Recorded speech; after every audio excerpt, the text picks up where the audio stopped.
நஹ்மதுஹு வனஸ்தஈனுஹு வனஸ்தக்ஃபிருஹு வனு'மினு பிஹி வனதவக்கலு அலைஹி வனஊது பில்லாஹி மின் ஷுரூரி அன்ஃபுஸினா வ மின் ஸய்யிஆத்தி அஅமாலினா மன் யஹ்திஹில்லாஹு ஃபலா முضில்ல லஹு வ மன் யுض்லில்ஹு ஃபலா ஹாதிய லஹு வ அஷ்ஹது அல்லா இலாஹ இல்லல்லாஹு வஹ்தஹு லா ஷரீக லஹு வ அஷ்ஹது அன்ன முஹம்மதன் அப்துஹு வ ரசூலுஹு அம்மா பஅத். பெருமதிப்பிற்கும் மரியாதைக்கும் உரிய எல்லாம் வல்ல அல்லாஹுவின் நல்லடியார்களே, அருமை பெரியோர்களே, தாய்மார்களே, சகோதர சகோதரிகளே, எல்லாம் வல்ல ஏக இறைவனின் அருட்பெரும் கிருபையினால் அவனது மார்க்கத்தினை அறிந்து கொள்ள வேண்டும் என்ற பேர் ஆர்வத்தோடு இந்த பொதுக்கூட்ட நிகழ்ச்சி ஏற்பாடு செய்கிறது.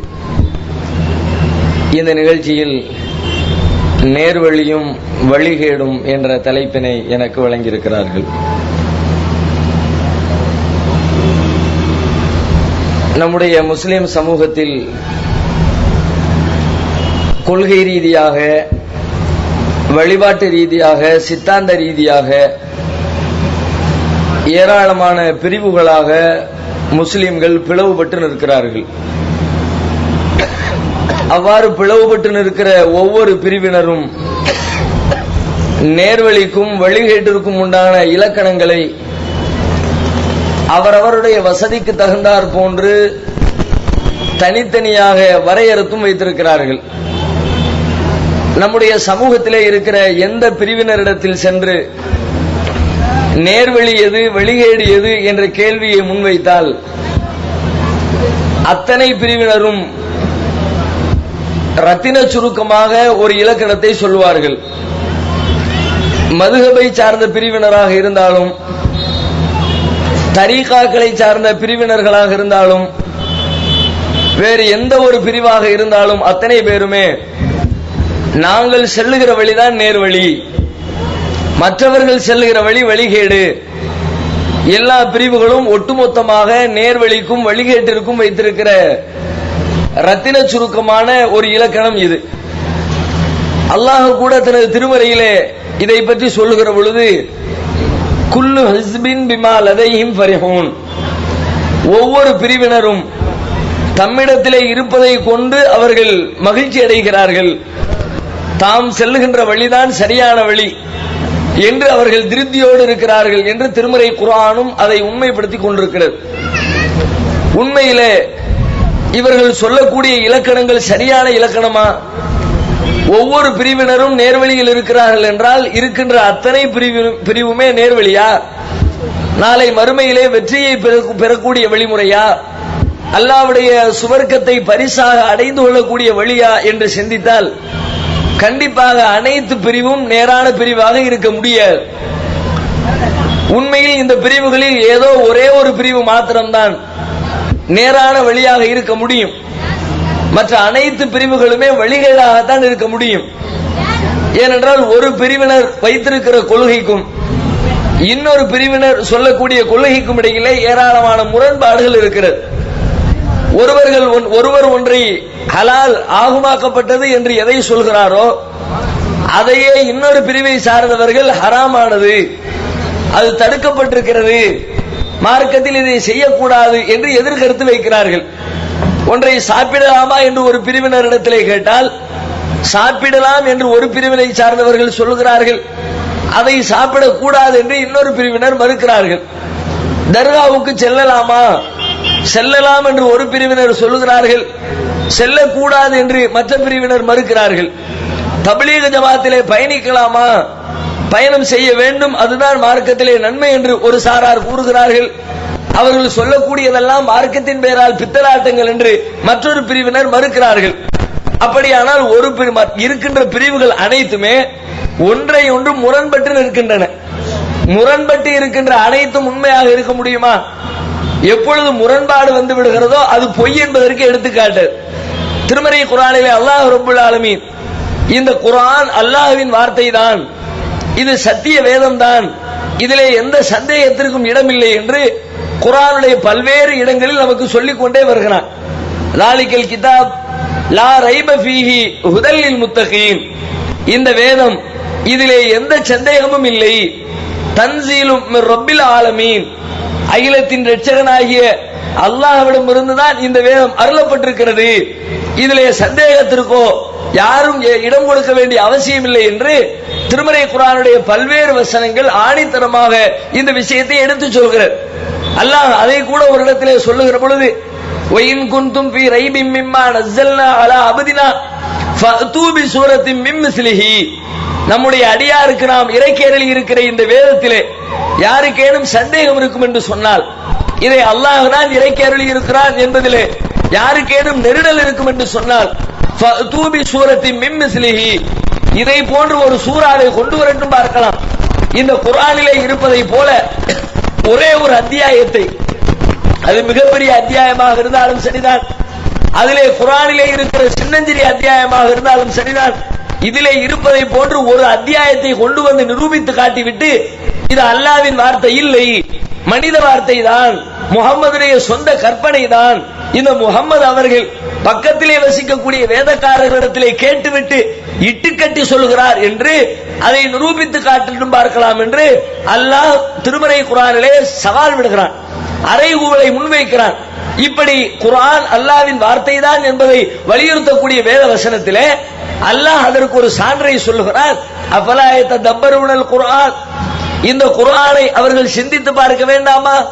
வலவ் கான மின் இன்தி கைரில்லாஹி லவஜது ஃபீஹி இக்திலாஃபன் கஸீரா, இது அல்லாஹ்வை தவிர வேறு யாரிடம் இருந்தாவது வந்திருந்தால், எத்தனை பெரிய ஜீனியஸாக இருந்தாலும் சரிதான், எப்படிப்பட்ட உலகம் போற்றுகிற அறிவாளியாக அவர் திகழ்ந்தாலும் சரிதான், அப்படி அல்லாஹ்வை தவிர உலகத்திலே இருக்கிற வேறு எங்கிருந்து இந்த திருமறை குர்ஆன் வந்திருந்தாலும் லவஜது ஃபீஹி இக்திலாஃபன் கஸீரா, அதிலே அவர்கள் அதிகமான முரண்பாடுகளை கண்டிருப்பார்கள்.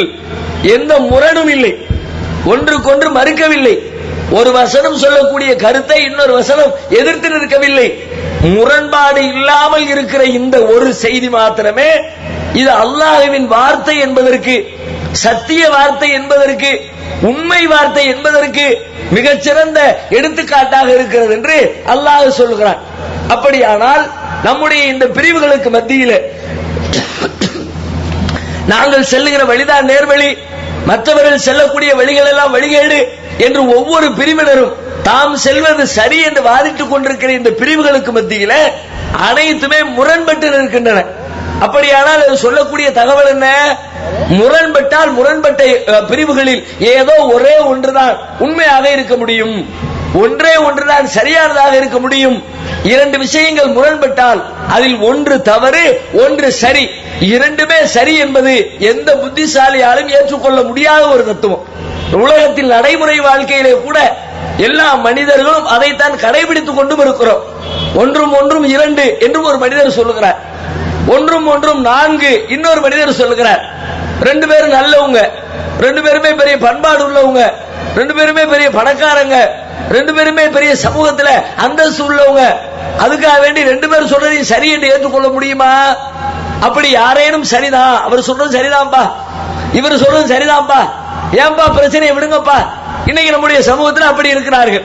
தௌஜமா அந்த பிள்ளைகள் நல்லா தாப்பா இருக்குது, நல்ல நல்ல நிறைய வேலைகள்லாம் செய்யறாங்க, தான தர்மங்கள்லாம் பண்றாங்க, பித்ராலாம் கொடுக்கறாங்க, ஏதோ மக்களுக்கு உபதேசம் எல்லாம் பண்றாங்க, அதுவும் சரிதான்பா, ஏன் போட்டு பிரச்சனை பண்ணிட்டு இருக்கிறீங்க? இதுவும் சரி அதுவும் சரி, இப்படி வாதம் செய்யக்கூடிய மக்கள் நம்முடைய சமூகத்தில் இன்றைக்கு கொஞ்சம் பெருத்து போய் இருக்கிறார்கள், அதிகமாக இருக்கிறார்கள். ஆனால் உண்மையில் சமூகத்தில் பிரச்சனை வேண்டாம், கருத்து வேறுபாடு வேண்டாம், ஒருத்தரை ஒருத்தர் மேடைகளில் போட்டு விமர்சித்துக் கொள்ள வேண்டாம் என்று அவர்களுடைய எண்ணம் நல்ல எண்ணமாக இருந்தாலும் அவர்கள் சொல்லக்கூடிய தத்துவம் சரியானதா? தௌஹீத் ஜமாத் சொல்லக்கூடியதும் சரிதான், சௌஃபுத்தீன் ரசாதி சொல்லக்கூடியதும் சரிதான், தௌஹீத் ஜமாத் சொல்லக்கூடியதும் சரிதான், சுன்னத் ஜமாத்திலே நம்முடைய இமாம்கள் சொல்லக்கூடியதும் சரிதான் என்று அவர்கள் வைக்கக்கூடிய வாதம் நியாயமானதா? நியாய அநியாயத்தின் அடிப்படையில் தான் ஒன்றை ஆதரிக்க வேண்டுமே தவிர மனிதர்களுக்காக நம்முடைய விருப்பத்திற்குரியவர்கள் என்பதற்காக, நல்லவர்கள் என்பதற்காக, நம்முடைய நண்பர்கள் என்பதற்காக, சமூகத்தில் அந்தஸ்து பெற்றவர்கள் என்பதற்காக ஒரு தப்பான தத்துவத்தை சரியானது என்று எந்த அறிவுடையவனும் ஏற்றுக்கொள்ள மாட்டார், ஏற்றுக்கொள்ள கூடாது என்பதுதான் இஸ்லாம் உலகத்திற்கு சொல்லக்கூடிய மிக முக்கியமான தத்துவம். அந்த அடிப்படையில் இன்றைக்கு நம்முடைய சமூகத்திலே இருக்கிற இந்த கொள்கை பிரிவுகளில் எந்த பிரிவு சரியானது, தௌஹீத் ஜமாத்திலே கேட்டாலும் தௌஹீத் ஜமாத்தும் அதைத்தான் பதிலாக சொல்ல போகிறது. எதை? நாங்கள் செல்லக்கூடிய பாதை சரியான பாதைதான், இதுதான் மறுமையிலே வெற்றி பெறக்கூடிய பாதை என்று ஒரு புறத்திலே சொன்னாலும், இந்த ஜமாத்தின் அடிப்படையில் எடுக்கப்பட்ட முடிவுகளை மையமாக வைத்து சரியானதை தவறானதை நாம பரிசீலிக்க வேண்டிய தேவையில்லை. எல்லாரும் சொல்றதையும் ஓரம் கட்டிடுவோம். எல்லாரும் ஒத்துக்கொள்ளக்கூடிய ஒரு விஷயத்தை கையில் எடுப்போம். நாங்கள் சொல்லக்கூடிய சிலதை பிறர் மறுக்கலாம், பிறர் சொல்லக்கூடிய சிலதை நாங்கள் மறுக்கலாம். ஆனால் அத்தனை பேரும் ஒத்துக்கொள்கிற இஸ்லாத்தின் அடிப்படை ஒன்று இருக்கிறது. அந்த அடிப்படையிலிருந்து இருக்கிற பிரிவுகளில் சரியான பிரிவு எது, நேரான பிரிவு எது, வழிகட்ட பிரிவு எது என்பதனை முஸ்லிம் சமூகத்திலே இருக்கிற அத்தனை பிரிவினர்களும் ஒத்துக்கொள்ளக்கூடிய இஸ்லாத்தின் அடிப்படையிலிருந்து நீங்கள் ஆய்வு செய்தால் கண்டிப்பாக மிக இலகுவாக அதை கற்றுக்கொள்ள முடியும். இதற்காக நீங்கள் பெரிய படிப்புகள் படிக்க தேவையில்லை. பல வருடங்கள் மதரசாக்களில் சென்று பாடம் படித்திருக்க வேண்டிய அவசியம் இல்லை.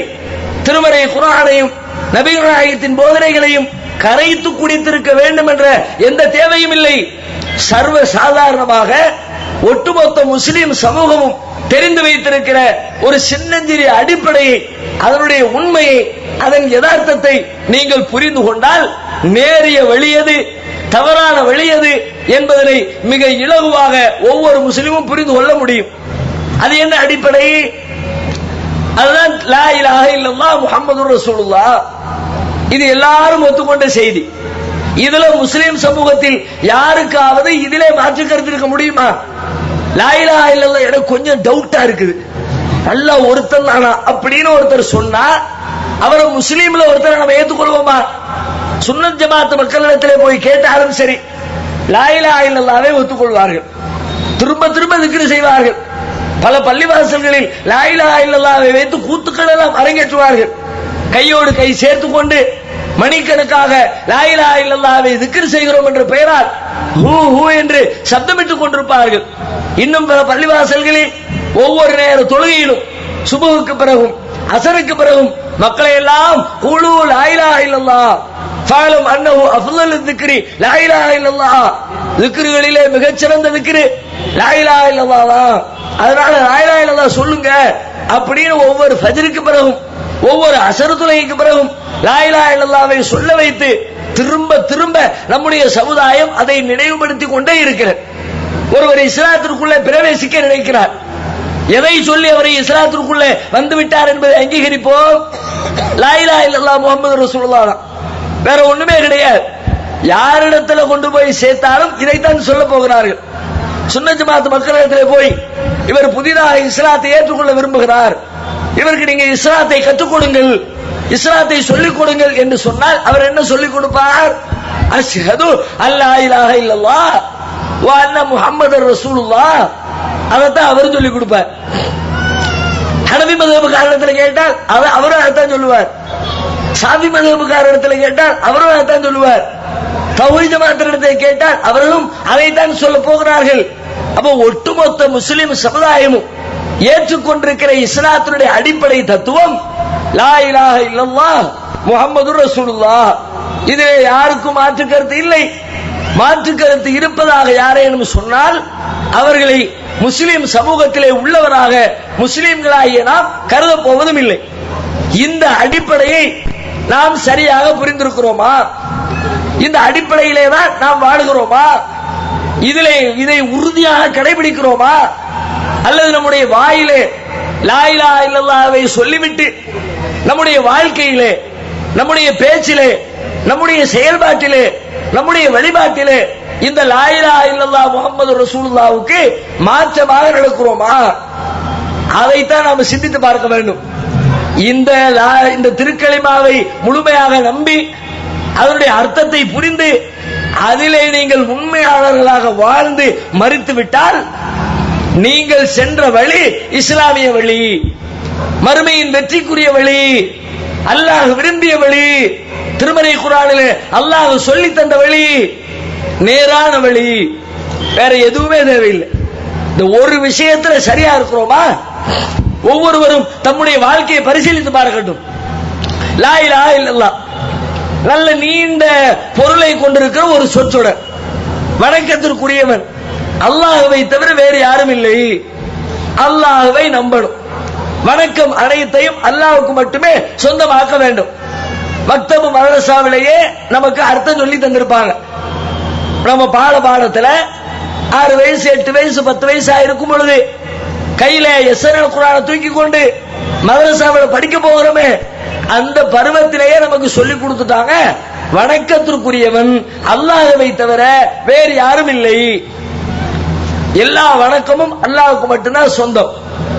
அவனை தவிர வேற யாரையும் வணங்க கூடாது. அதுதானே அதுக்கு அர்த்தம். இன்னைக்கு நாம அப்படித்தான் நடக்கிறோமா? அல்லாஹ்வை தவிர வேற யாருமே வணங்குறது இல்லையா? யோசித்து பாருங்கள். நம்முடைய முஸ்லிம் சமூக தமிழகத்தில் எங்கெல்லாம் முஸ்லிம்கள் கூட்டம் கூட்டமாக நிறைந்து வாழ்கிறார்களோ எல்லா பகுதிகளிலும் வியாபித்திருக்கிற ஒரு பெரிய முசீபத், ஒரு பெரிய சீர்கேடு, ஒரு மிகப்பெரிய வழிகேடு, இறந்தவர்களை அடக்கம் செய்து வைத்திருக்கிற அடக்க ஸ்தலங்கள், தர்காக்கள். அடக்கம் செஞ்சு வச்சிருக்கிற இடம் மட்டும் இல்ல, அடக்கம் செய்து விட்டு அதுல ஒரு பெரிய கட்டடத்தை கட்டி அந்த கட்டடத்திலே சென்று செய்யப்படுகிற வழிபாடுகள் தர்காக்கள். இந்த தர்காக்களை கட்டி வைத்து அதுல வழிபாடுகள் செய்து கொண்டிருப்பவர்கள் சொல்லுகிறார்கள், லா இலாஹ இல்லல்லாஹ், வணக்கத்திற்குரிய அல்லாஹ்வை தவிர யாரும் இல்லை. பிறகு எதுக்கு தர்கா? நீங்க வழிபடுவதற்கு பள்ளிவாசல் போதுமே. பள்ளிவாசல் என்ன?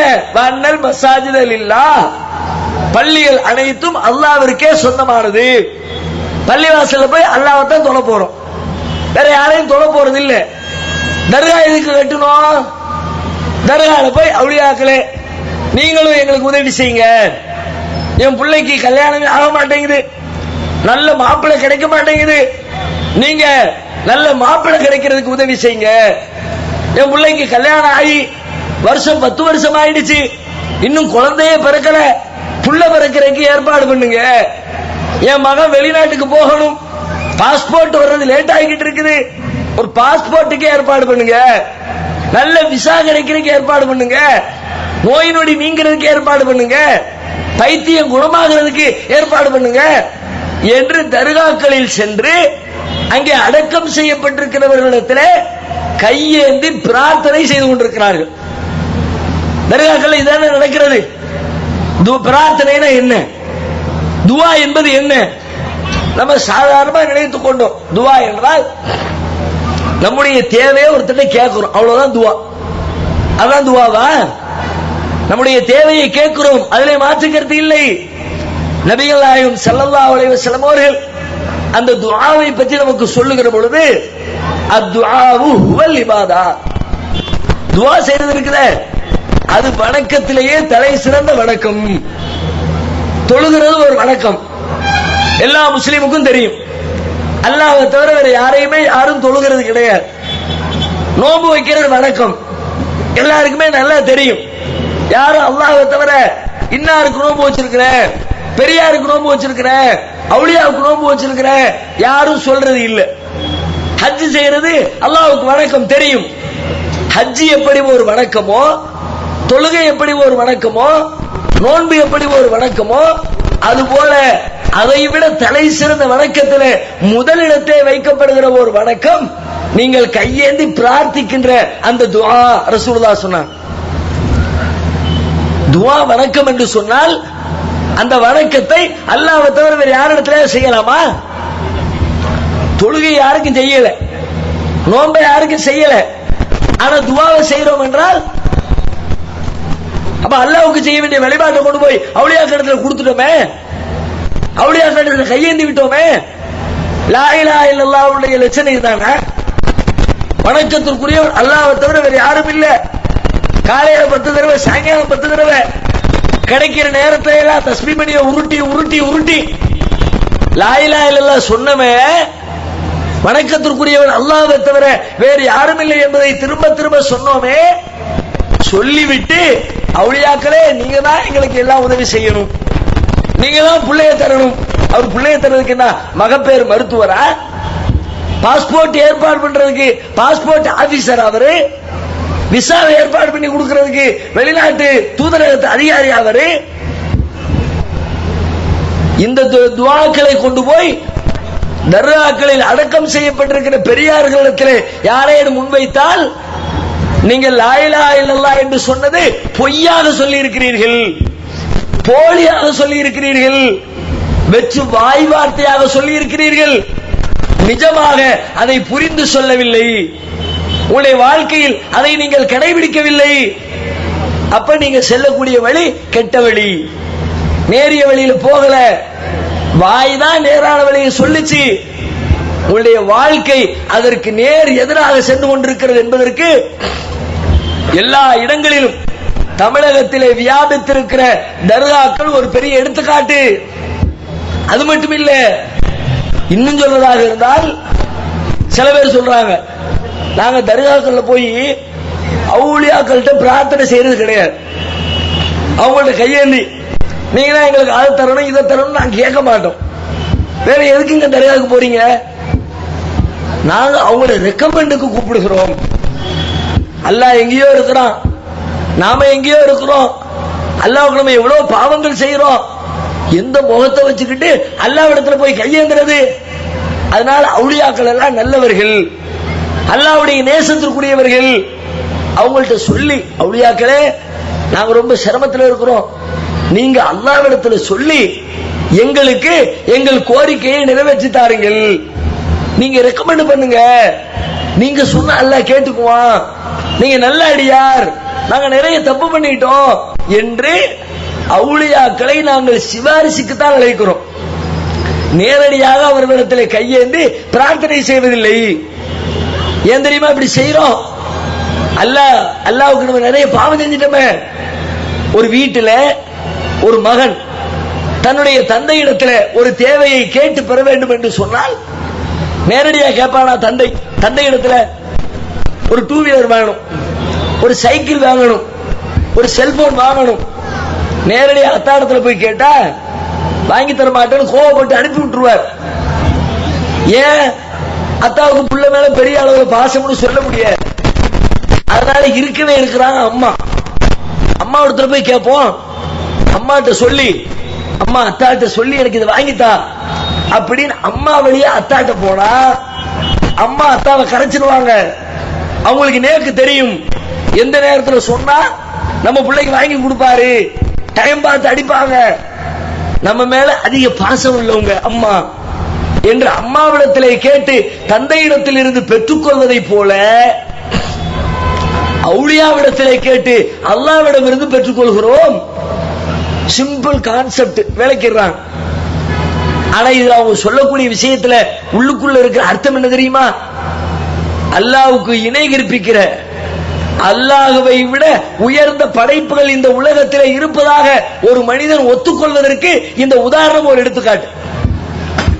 அல்லாஹ் தன்னை பற்றி சொல்லி காட்டுகிறான் திருமறை குர்ஆன்ல. அர்-ரஹ்மான் ரஹீம். அல்லாஹ் எப்படிப்பட்டவன் தெரியுமா? அளவற்ற அருளாளன், நிகரில்லா பேரன்புடையவன். அல்லாஹ்வுடைய அன்புக்கு அளவு கிடையாது, அவனுடைய அருளுக்கு நிகர் கிடையாது. மனித குலத்தின் மீது அப்படிப்பட்ட அன்பையும் அருளையும் கருணையையும் ஒவ்வொரு நிமிட நொடி பொழுதிலும் அல்லாஹ் செய்து கொண்டே இருக்கிறான். அல்லாஹ் நமக்கு வழங்கி இருக்கிற சட்டங்களை எல்லாம் படித்து பாருங்கள். எல்லா சட்டமும் மனிதர்கள் மீது வைத்திருக்கிற நேசத்தின் வெளிப்பாடு தான். இறைவனை தொழ வேண்டும், தொழுகைக்கு ஒரு விதியை சொல்லி இருக்கிறான் அல்லாஹ். தொழுகிறதுக்கு முன்னாடி ஒது செஞ்சுக்க. ஒருத்தர் நோயாளியா இருக்கிறார், காய்ச்சக்காரரா இருக்கிறார், கையில காலில் புண்ணு இருக்குது, தண்ணீரை பயன்படுத்த முடியாது, ஒது செய்ய முடியாது. அந்த நேரத்தில் அவர் என்ன செய்யறது? அல்லாஹ்வுடைய இடத்துல இருந்து கொண்டு சிந்தித்தால் அல்லாஹ் சட்டம் சொல்வதற்கு தகுதியான இடத்துல இருக்கிறான், நீ செஞ்சுதாப்பா ஆகணும். அதெல்லாம் காரணம்லாம் சொல்லாத, காய்ச்சல் கிடந்தாலும் ஒது செய், தண்ணியை பயன்படுத்த முடியாத கடுமையான குளிர்ச்சாலும் ஒது செய், கையில காலில காயங்கள் ஏற்பட்டு புண்கள் புழுத்து வடிந்தாலும் நீ ஒது செய்யத்தான் வேண்டும் என்று சொல்ல நினைத்தால் அல்லாஹ்வால் சொல்ல முடியும். ஏன்? அல்லாஹ் இருக்கிற இடம் அப்படிப்பட்ட இடம், அவனுக்கு அவ்வளவு அதிகாரம் இருக்கிறது, அவனிடத்துல யாரும் கேள்வி கேட்க முடியாது, செஞ்சுதான் ஆகணும் என்று சட்டம் போடக்கூடிய இடத்துல இருக்கிற அல்லாஹ் நமக்கு எப்படி சட்டம் சொல்லுகிறான்? பரவாயில்ல, முடியலையா விட்டுரு, ஒது செய்ய முடியலையா தயமம் செஞ்சுக்க, நின்று கொண்டு தொழ முடியலையா உட்கார்ந்து தொழுதுக்க, உட்கார்ந்து தொழ முடியலையா, படுத்தாவது தொழுகை நிறைவேற்றிக்க. ரமலான்ல நோன்பு வைக்க முடியலையா, வேற நாள்ல வச்சுக்க. அதுக்கும் வாய்ப்பு இல்லையா, பரிகாரம் செஞ்சுக்க. ஏன் இறைவன் இப்படி சட்டம் சொல்ல வேண்டும்? இதை செய்யற செஞ்சு முடி சொல்லிட்டு போயிருக்கலாம். வேற எக்ஸ்கியூஸே கிடையாது, அதுல விதிவிலக்கே கிடையாது, சலுகையே கிடையாது என்று இறைவன் நினைத்தால் சட்டம் சொல்லக்கூடிய அதிகாரம் அவனுக்கு இருக்கிறது. ஆனால் அல்லாஹ் நமக்கு எப்படி சட்டம் சொல்லுகிறார்? உன்னால முடியலையா, கஷ்டப்படாத. லா யுகல்லிஃபுல்லாஹு நஃப்ஸன் இல்லா உஸ்ஸாஹா. யாரையும் அல்லாஹ் அவனுடைய சக்தியை மீறி சிரமப்படுத்த விரும்ப மாட்டான். யுரீதுல்லாஹு பிக்குமுல் யுஸ்ர வலா யுரீது பிக்குமுல் உஸ்ர. அல்லாஹ் உங்களுக்கு லேசானதையே நாடுகிறான். உங்கள் விஷயத்தில் அல்லாஹ் சிரமப்படுவதை விரும்பவே இல்லை.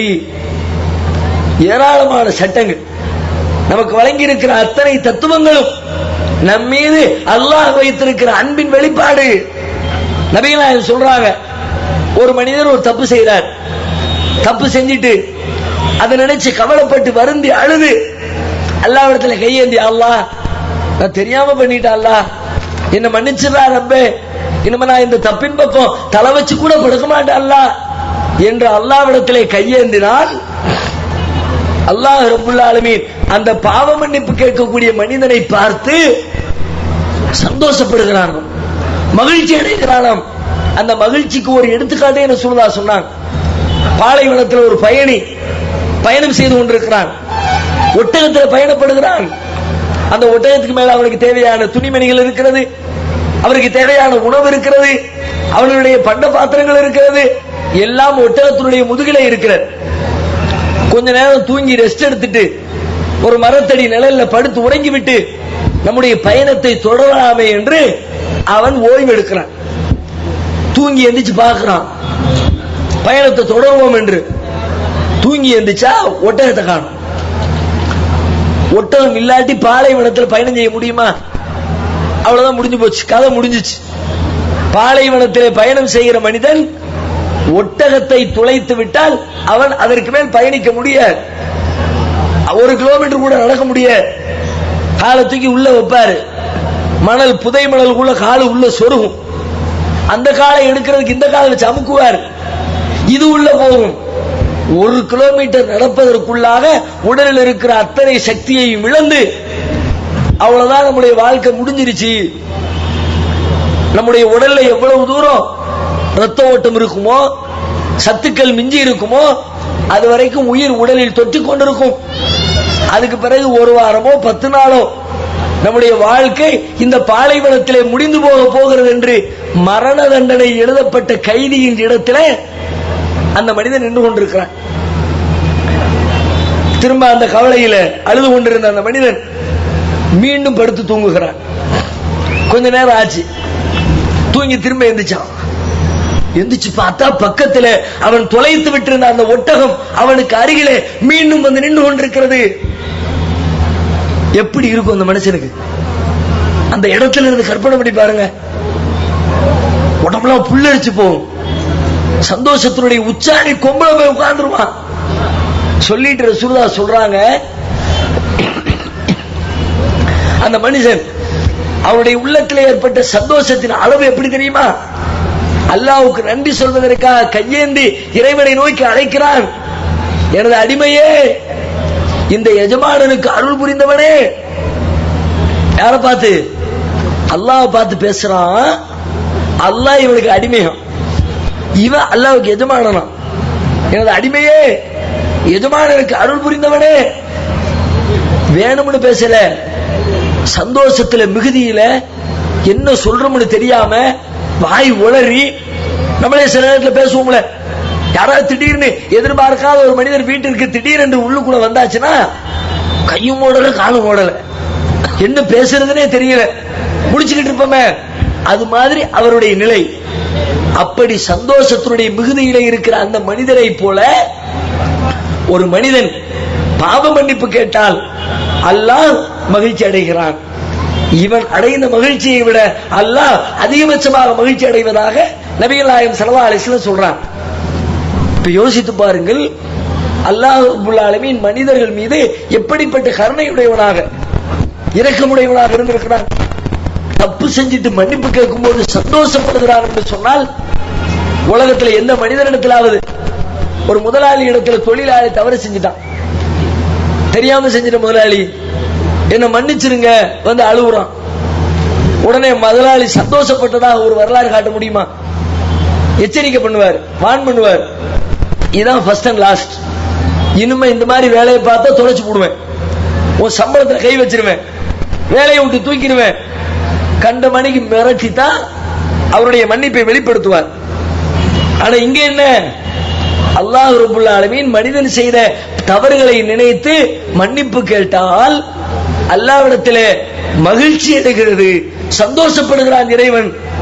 அப்படிப்பட்ட அருளாளன், அன்புடையவன், நிகரில்லா கிருபையுடையவன் அல்லாஹ் என்று திருமறை குர்ஆன் அல்லாஹ்வை பற்றி அறிமுகப்படுத்துகிறது. ஆனா தர்காவுக்கு செல்லக்கூடியவர்கள் என்ன சொல்கிறார்கள்? அல்லாஹ் பெரிய அருளாளன், அவனை விட பெரிய அருளாளன் உலகத்தில் இருக்கிறாரு, அவனை விட இந்த மனித குலத்தின் மீது இரக்கம் காட்டக்கூடியவர்கள் இந்த உலகத்தில் இருக்கிறார்கள். யாரு? அவங்கதான் அவுலியாக்கள். ஏன்னா அவுலியா அம்மா இடத்துல வச்சுட்டோம், அல்லாஹ்வ தகப்பனாருடைய இடத்துல வச்சாச்சு, தந்தையுடைய இடத்துல வச்சாச்சு. தந்தையும் தாயையும் ஒப்பிட்டு பார்த்தால் தந்தையை விட தாய் தனது பிள்ளையின் மீது பல மடங்கு பாசம் கொண்டிருக்கிறாள், பிரியம் கொண்டிருக்கிறாள். அப்படிப்பட்ட நிலையில் அல்லாஹ் வச்சா, அப்ப அல்லாஹ்வை விட உங்கள் மீது கருணை உள்ளவராய் இவரு. நீங்கள் கையேந்தக்கூடிய அவுலியாக்கள், தர்காக்களில் அடக்கம் செய்யப்பட்டிருக்கிற பெரியார்கள் என்று நீங்கள் கருதக்கூடியவர்கள், அல்லாஹ் உங்கள் மீது வைத்திருக்கிற பாசத்தை விட, நேசத்தை விட அதிகமான பாசத்திற்கும் நேசத்திற்கும் உரியவராக உங்களிடத்திலே அவர் கருதப்படுகிறாரா? நெசமா நீங்க அப்படிதான் நினைக்கிறீங்க, உங்க மனசுல அப்படிதான் அர்த்தம், அதுதான் வெளிப்படுத்துறீங்க. அப்ப அல்லாஹ்வை விட கருணையாளன் ஒருவன் இருப்பதாக நம்பினால் இதை பார்த்து கொண்டு அல்லாஹ் உங்களுடைய கோரிக்கைகளை நிறைவேற்றுவானா? உங்களுக்கு நன்மை செய்வானா? உங்கள் விஷயத்தில் திருப்தி விடுவானா? இந்த காரியம் அல்லாஹ்விற்கு கோபத்தை ஏற்படுத்துமா? இது நாளை மறுமையிலே உங்களுக்கு வெற்றியை பெற்று தருமா அல்லது நரக படுகொலியை பரிசளிக்குமா? அப்ப லா இலாஹா இல்லல்லாஹ் என்று சொன்ன நீங்கள் வணக்கத்திற்குரியவன் அல்லாஹ்வை தவிர யாருமில்லை என்று சொல்லிவிட்டு அந்த வணக்கத்தை அவுலியாக்களிடத்திலே கொண்டு செலுத்துகிறீர்கள். அல்லாஹ்வை விட மிகப்பெரிய அருளாளன், கிருபையுள்ளவன், கருணை நிறைந்தவன் இந்த உலகத்தில் இருக்கிறார்கள் என்று உங்களுடைய உள்ளத்திலே ஆழமாக நம்பி இருக்கிறீர்கள். அப்ப இது லா இலாஹா இல்லல்லாஹ்வுக்கு எதிரானது, அதற்கு புறமானது, நேர்வழியை விட்டு வழிகேட்டை நோக்கி நம்மை அழைத்து செல்லக்கூடிய பாதை என்பதற்கு தர்காக்களின் வழிபாடு ஒரு நிதர்சனமான எடுத்துக்காட்டு. வசூலுக்காக அறிவிப்பு செய்ய சொல்றாங்க, இந்த நிகழ்ச்சி ஏற்பாட்டுக்காக நிறைய செலவு செய்திருக்கிறார்கள், மைக் செட்டு, நீங்க உட்கார்ந்து இருக்கிற சேர், டியூப் லைட். அடுத்து என்ன? இரண்டாவது பகுதி முஹம்மது ரசூலுல்லாஹ், முகமது நபி அவர்கள் அல்லாஹ்வுடைய தூதராக இருக்கிறார்கள். அல்லாஹ்வுடைய தூதர்னா என்ன அர்த்தம்? அல்லாஹ் தன்னுடைய செய்தியை இந்த மனிதன் உலகத்தில் எவ்வாறு வாழ வேண்டும், எவ்வாறு வழிபட வேண்டும், அவனுடைய உலக வாழ்க்கையை எவ்வாறு அமைத்துக் கொள்ள வேண்டும் என்ற எல்லா விஷயங்களையும் அல்லாஹ் முஹம்மது நபி ஸல்லல்லாஹு அலைஹி வஸல்லம் அவர்களுக்கு கற்றுக் கொடுத்திருக்கிறான். அவர்களை தூதராக தேர்வு செய்து உலகத்தில் அல்லாஹ் அனுப்பியிருக்கிறான்.